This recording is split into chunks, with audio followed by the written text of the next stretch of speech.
Bartholomew Town is brought to you in part by the University of Rhode Island Online, Navigant Credit Union, the Audubon Society of Rhode Island, Newport Film, and Half Street Group. Bartholomew Town. Should have brought coffee then. I know, we should. That's what we should have here. I know. I was going to stop, and then I'm like, I can't make you wait. Should have a coffee person here.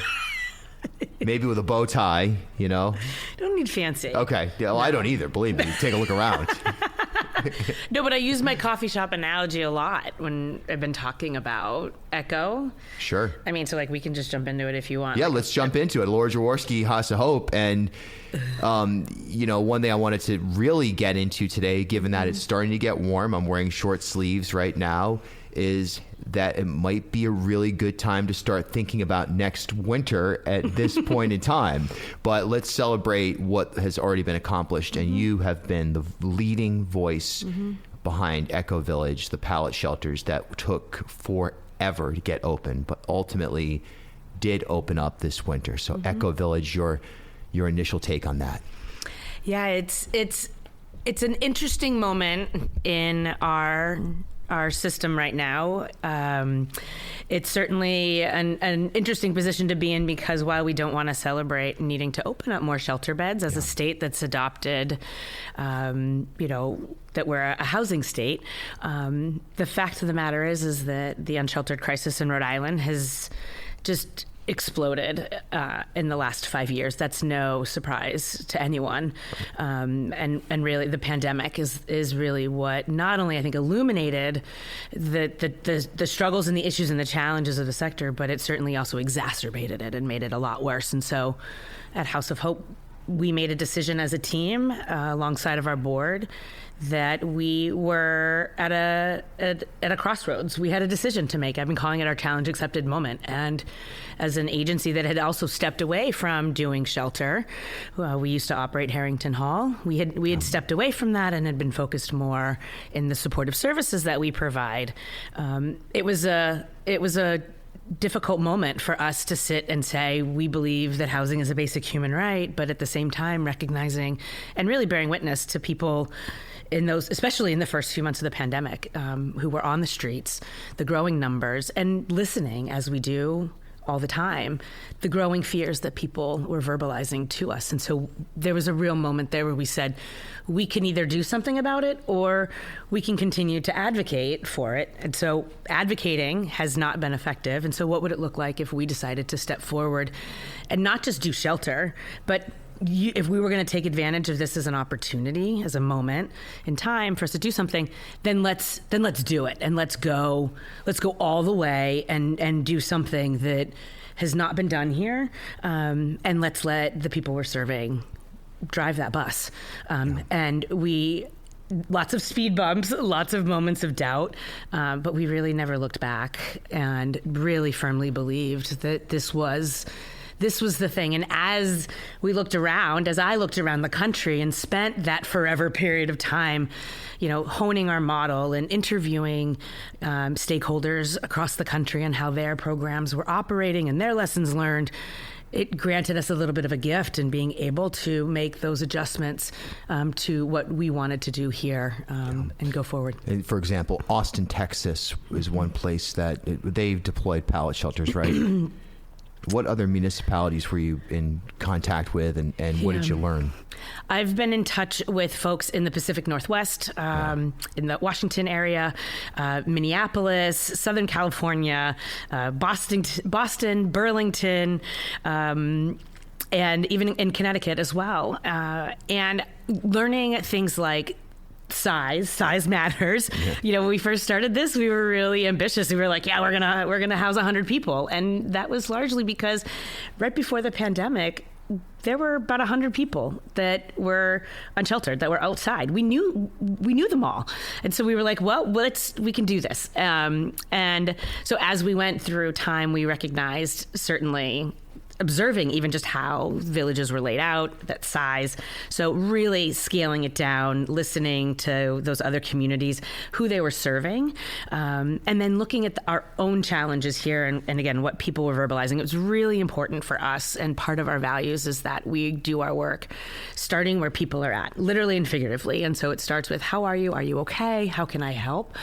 And as we hear around the struggles that people were having entering our shelter system, those other challenges came about.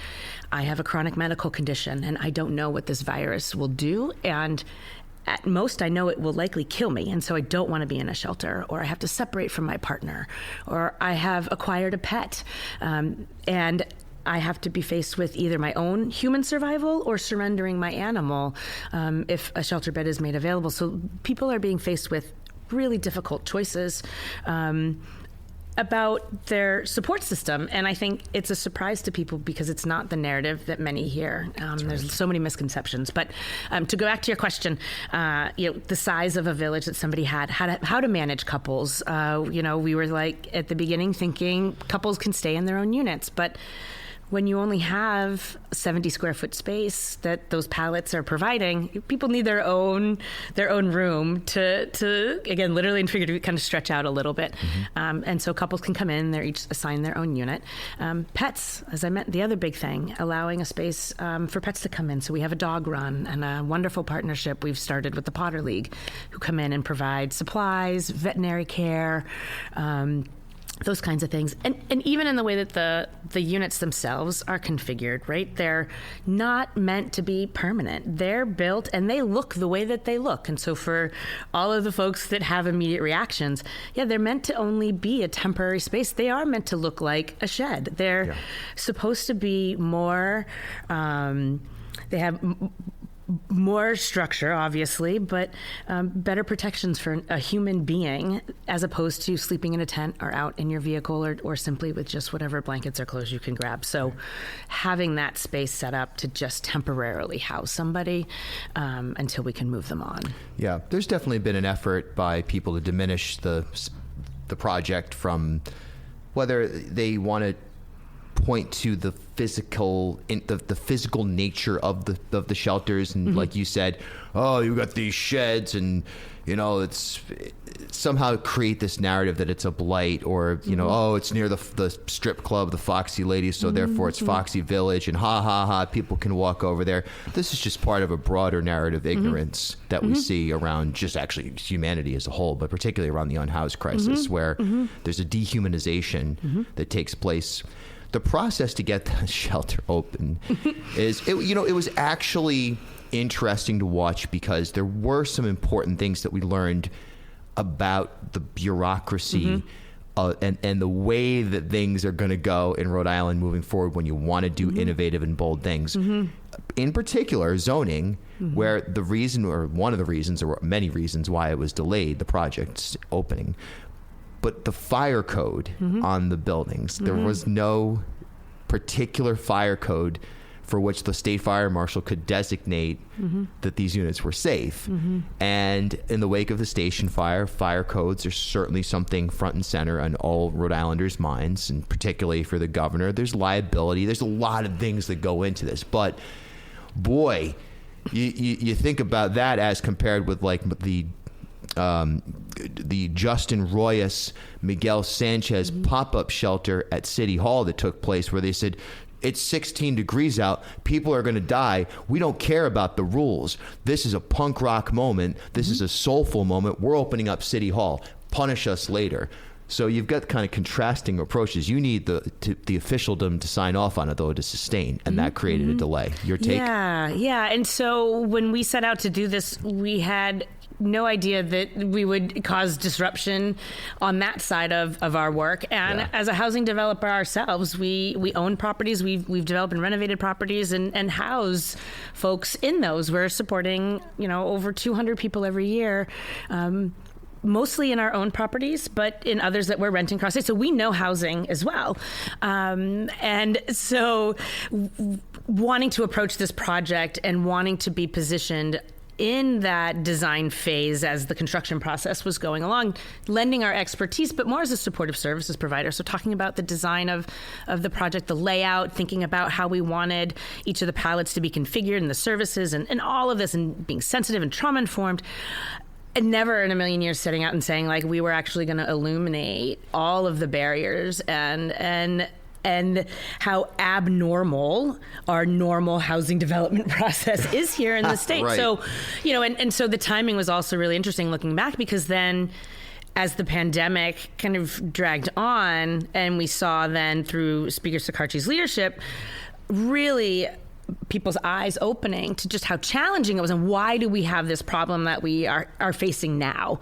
And really people were starting to dig into some of that. So we never intended to create a project that dragged on so long.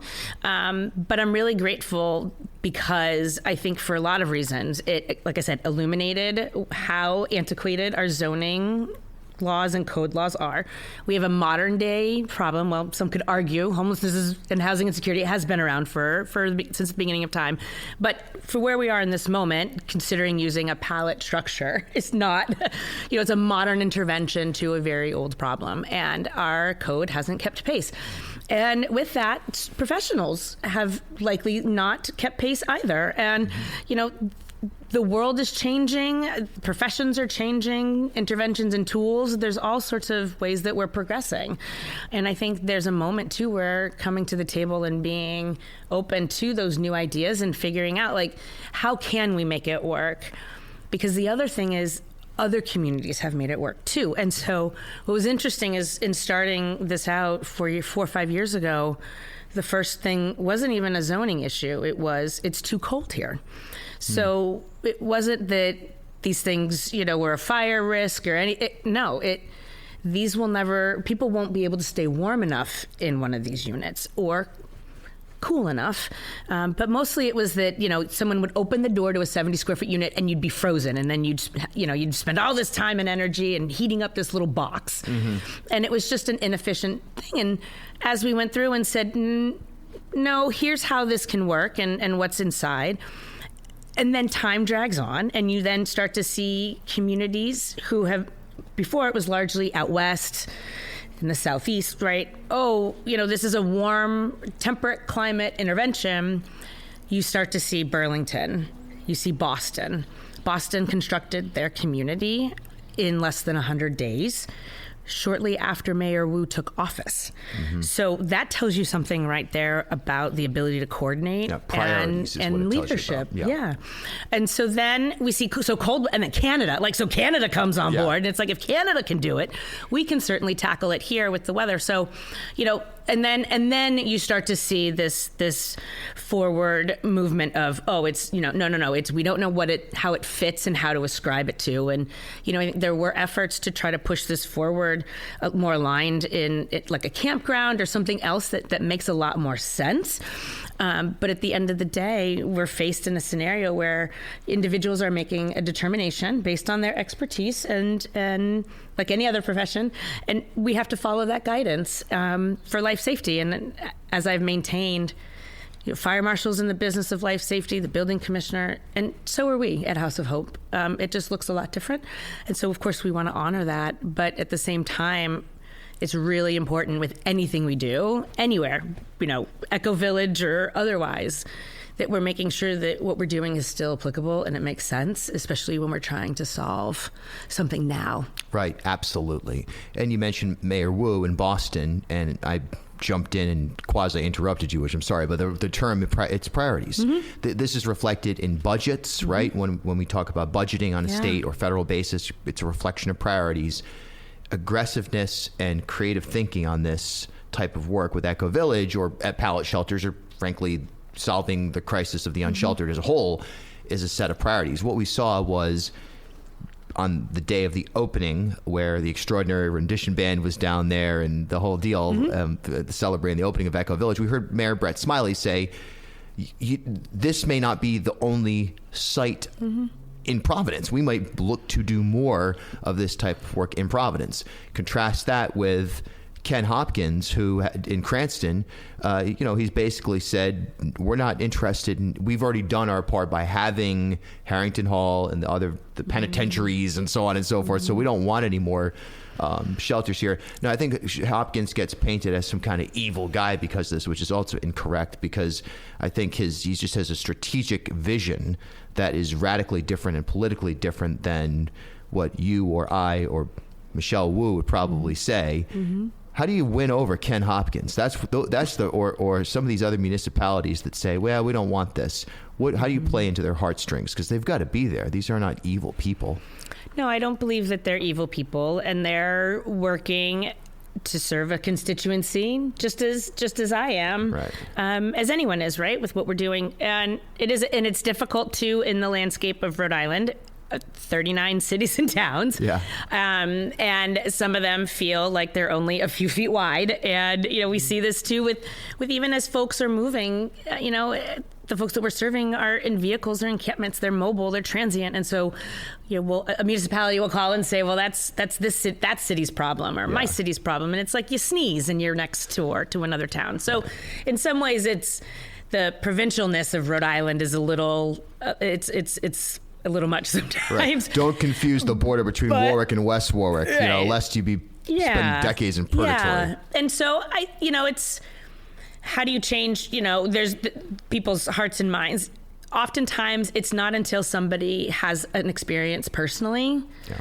I can sit there and pontificate about the needs of the unsheltered in Rhode Island for the 20 years I've been doing this until I'm blue in the face. And most often it won't matter until it hits somebody personally, someone that they know or that there's some intersection there. Maybe it's that someone that they know is in recovery and they had nowhere else to go. And so, and lost their job, whatever their journey was. But, I think at the end of the day, what's important to me is that we have leaders in office, though, that recognize and remember that they're serving multiple constituencies and that just because one constituency has power and privilege, that doesn't mean that we should be only paying attention to them. And that's the piece that we continue to see as a common denominator is that folks who are unsheltered are oftentimes living in the community from which they're from. It's a big misconception that everyone goes westward bound when they become homeless.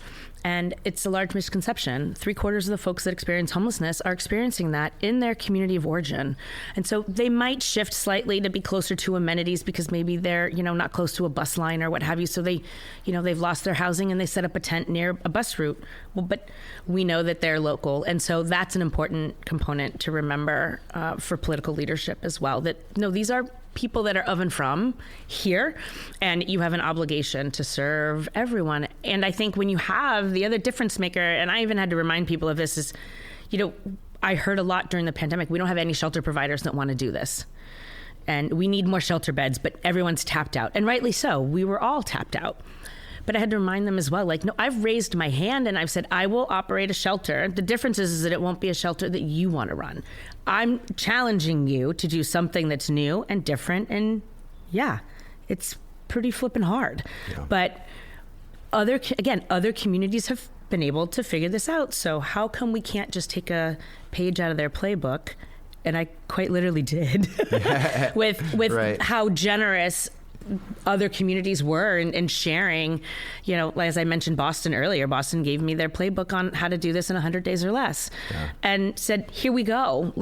Here's how it's been done.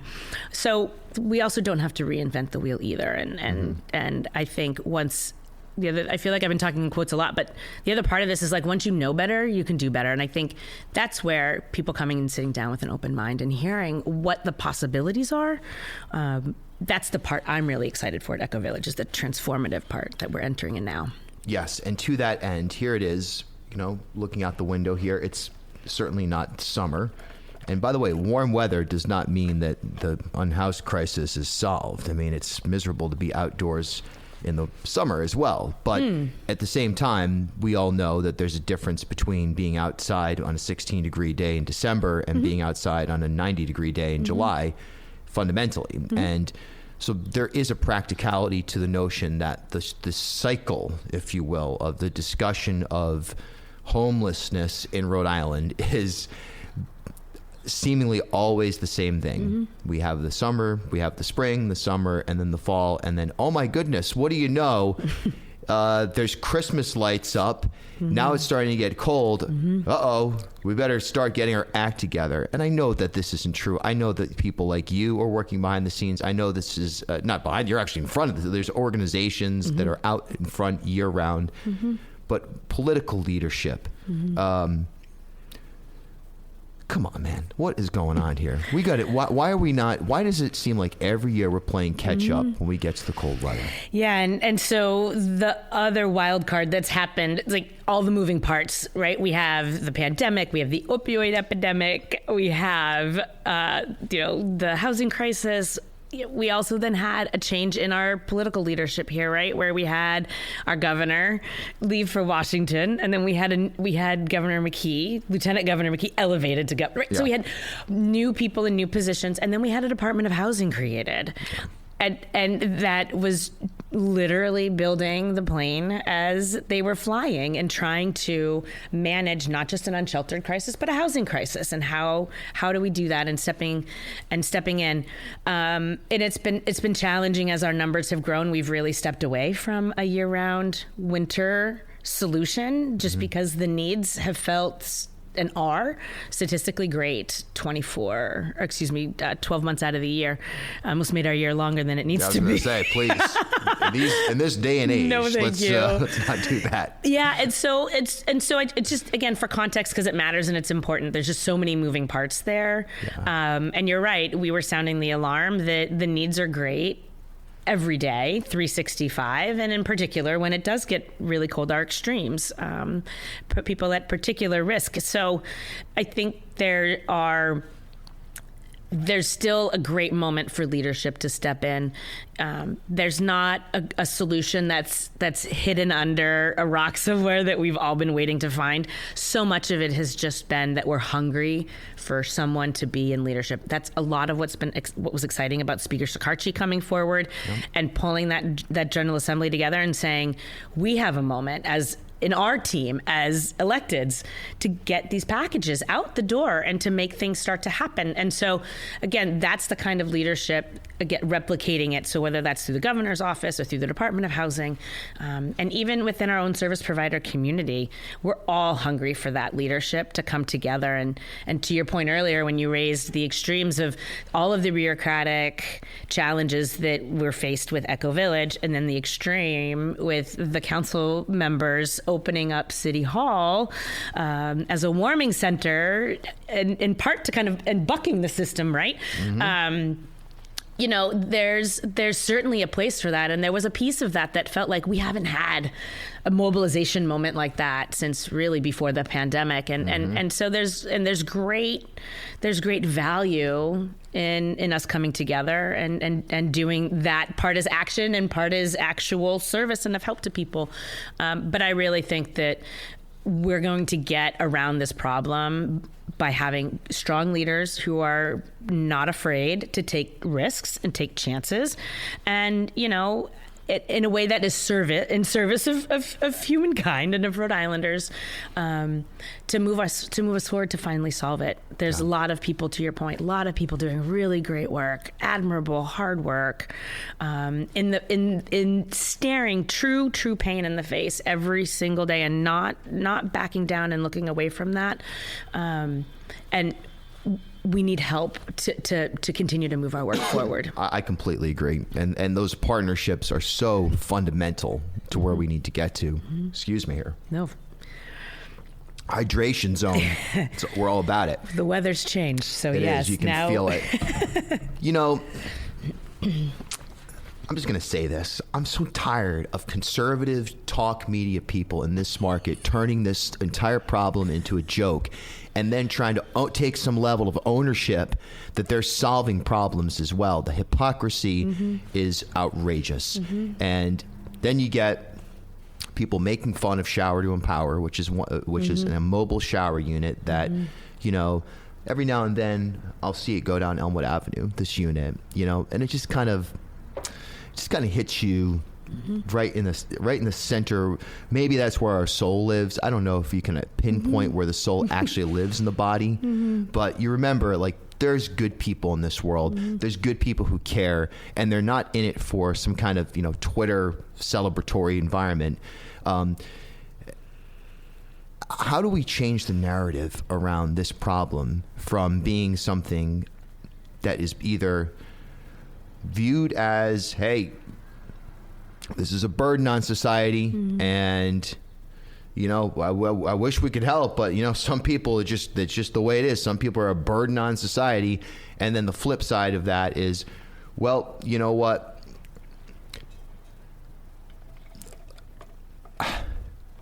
Let's just do everything we can to diminish the people who are working hard because the problem hasn't been solved entirely. Mm-hmm. Because you also don't have time to run PR campaigns and push back against this garbage that airs on talk radio, on social media, every now and then on television as well. Even the way it's framed on some of the television news, sometimes you go, are you guys kidding? But then you remember the constituency they're playing to, right? Which they don't exclusively not understand, but a lot of them don't understand. You can't run a PR operation 24/7. How do you? What's the best solution to changing the narrative here? Bartholomew Town. Birds are disappearing from our landscape at a rapid pace. Over 1/3 of those breeding on Audubon Society of Rhode Island's wildlife refuges are in decline. Climate change has taken a toll on their migration, nesting, and food sources. While science is highlighting the problem, Audubon is working on real solutions with a plan to rapidly reduce their carbon emissions. The organization will be free of fossil fuels by 2030, with renewable energy powering Audubon's buildings, equipment, and vehicles. To shape our future, all of us must act. Learn more about repowering Audubon, their avian research, and how you can join their fight for climate resiliency. Visit asri.org/repower. Newport Film screens the latest critically acclaimed documentary films year-round across Rhode Island. Like a film festival, Newport Film often gets early access to films before they're available online or in the theaters. Stay up to date on their latest screening events at newportfilm.com or on Instagram @NewportFilm. Are you looking to advance in your career or explore a new field? The University of Rhode Island now offers a comprehensive portfolio of fully online programs designed to bring world-class education to you anytime, anywhere. Choose from a wide range of flexible, asynchronous programs in business and leadership, data, tech, and STEM, healthcare and pharmacy, marine and environmental science, and more. With expert faculty and innovative courses, you'll gain the skills and knowledge to thrive in today's competitive world. Are you ready to take the next step? Visit uri.edu/online and discover how URI Online can help you achieve your goals. URI Online, learn anywhere with us. Half Street Group brings a new generation's perspective to leadership communication, strategic public relations, and digital marketing. Half Street helps organizations and leaders take control of their own stories and manage their reputations. They get results for their clients by focusing on audience, message, and culture, and by leveraging their decade-long relationship with media and opinion leaders in the Ocean State and throughout New England. Join me and Half Street Group founder and president Mike Rea for a conversation every month about news of the day, the hottest media analysis, and a look behind the scenes at how impactful leaders drive conversations. Learn more at halfstreetgroup.com. As Rhode Island's first ever member-owned credit union, Navigant Credit Union has been a staple in the local business community for more than 108 years. Today, Navigant is a $3.4 billion institution serving more than 136,000 members across 25 physical branch locations. But since its founding in 1915, the mission has never changed. Navigant Credit Union's team of financial professionals have remained committed to improving the financial well-being of the families, businesses, and communities they serve across Rhode Island. Learn more at navigantcu.org. I really believe that people's hearts and minds won't change unless it hits them personally. Yeah. And so some of how we've been able to address this is by sharing stories, sharing people's experiences. Because again, there's the visual that many people have about, what somebody looks like that has experienced homelessness. And I think, and we're humans, we all will conjure up an image of something that our brains can attach to. And so there's not that there's necessarily something wrong with that, but the other part of that is that educating ourselves about what factors come into play and contribute to someone's situation, they are not dissimilar and aren't hardly as extreme as those things that you might imagine when you've thought about someone who's experienced homelessness, if it's not something that has hit you personally. And so I think people are really surprised when they hear these journeys that folks have been on, where it's someone who has been employed and their employer, it was, before we had access to the Affordable Care Act, but that employer that someone had didn't offer health insurance, and they got sick and had to quit their job. They were working on a cruise. And so contributing to society in the hospitality industry, and became sick. We have veterans, people who have served our country. Veterans is a big hot topic about making sure we serve our veterans first. Well, guess what? We're doing a better job of serving veterans thanks to Michelle Obama, who prioritized veterans homelessness while they were in the White House. But people are still out there and still facing homelessness, and we're still not serving our veterans well, because we're not serving Americans well, because we don't have enough shelter beds. So I think it's one of those things where we just have to continue to talk about what those impact stories are, and really what something like Echo can do for someone and how it can transform someone's lives. Shower to Empower, another example. The very first woman that showed up to Shower to Empower, again, for people that may not know, it's our mobile shower unit. It travels now around the state 5 days a week to 4 different communities: Woonsocket, West Warwick, Providence, and Pawtucket, providing showers, haircuts, and medical support and case management to people. And the first woman that showed up when we opened, now almost 7 years ago, believe it or not. Which is crazy, because I was think about. I was there that day when you opened it up. 10,000 showers, Bill, that we've done. 10,000 showers. Incredible. To date. It's incredible. The first young woman, we did an opening similar to Echo Village. We did an opening for Shower to Empower the day before, so that we wouldn't have press and folks around when people were then coming for service.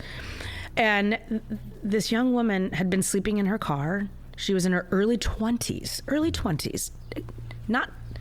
People don't think about 20-year-olds sleeping in their vehicle. You're thinking of maybe people who are older. You might have seen those cars packed with things to the gills at a big mega store shopping market. But a young woman, and she had seen on social media that we had opened, and she was scheduled to go to a job interview that day.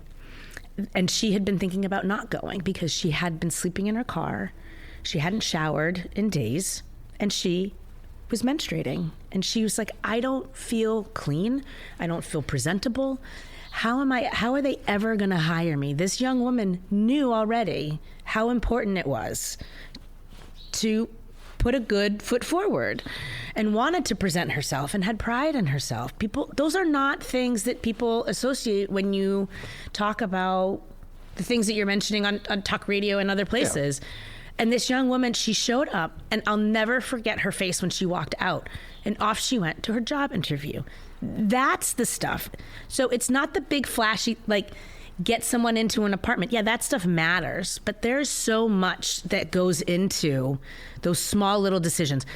Similarly, people will not go to the doctor if they haven't showered. We see that all the time. And so then they're not getting medical care. And so then what's then the cost to us as a society when someone's not going regularly to their doctor, and they're ignoring that weird feeling that they're feeling, and then down the line it turns out to be something quite serious, right? So, and that can be painted as a bit of an extreme, but it's a true scenario. There's so many people that finally move into housing with us, and shortly thereafter find out that they're really ill. They need to go, and they have cancer, and they need to have, limbs removed, and all of these things that have been kind of carryovers from their experiences on the streets, because it's highly traumatic. People who are unhoused are typically 10 to 15 years older biologically than the rest of the human population, which is really the life expectancy of a third world country, because of the biological impacts of not sleeping well, being constantly in fight or flight, and all of the other things. You're not eating well, not getting regular care, all of that stuff. And all the way down to not being able to prioritize and take care of yourself as a human. So, what a statistic. What a freaking statistic that is. 10 to 15 year biological aging. It makes perfect sense. And it is unacceptable for the wealthiest nation and the wealthiest empire in human history to allow for that to take place. And again, I keep going back to it because it just makes me sick every single time I hear it and see it. Frankly, I don't listen to talk radio anymore or anything like that, other than when I'm on in the afternoons. But when I hear about it, yeah. And it's hard because the other part of there's a few different ways. So it might be stories. Some people just want to know that like it's cheaper and it's a fiscal conversation. Yeah, sure. That's a reasonable discussion in a different vacuum, Absolutely. right? For sure. That's not what we're talking about here, though. We're talking about people making fun of people who are suffering, and it's gross, and it's part of the problem. And the bigger problem is that priorities. I thank you for your work. I often think of it. I know you're out there. I know there are others like you out there. But you're really a universally unique person, and you've made this community so much better with the work that you've done and continue to do. Thanks, Bill. It's a battle in so many different theaters right now that so many people are facing, and I just thank you because it's a courageous, soulful, not easy, up against a lot of pushback from people who don't know what they're talking about. That can be the worst part sometimes. Is the noise. The noise is oftentimes the worst part. I appreciate that. It means a lot. I've had to really disconnect from this project a lot just to protect my heart because of exactly what you're talking about, and the way that people characterize the folks that we're serving. And that's why I've had to remind myself and my team, the week before we opened, when I knew that we already had found 11 people, we defined people because they've been moved on and scattered around the state. But all that whole weekend before we opened, I said 11 people are going to be, and that's the moment that we've been just trying to get to is, and now that we're almost full, we're going to have the last residents be moving in this week. We've already housed one person in a month. There's transformation that's happening, and we've just been trying to get to this moment and to this place where we can then really shine, and start moving people forward, but at the same time provide dignity that people have been so deserving and really do deserve. Yeah. Thank you. Thank you. Hey, thanks for stopping by Bartholomew Town. For more content, follow me on Instagram @BillBartholomew.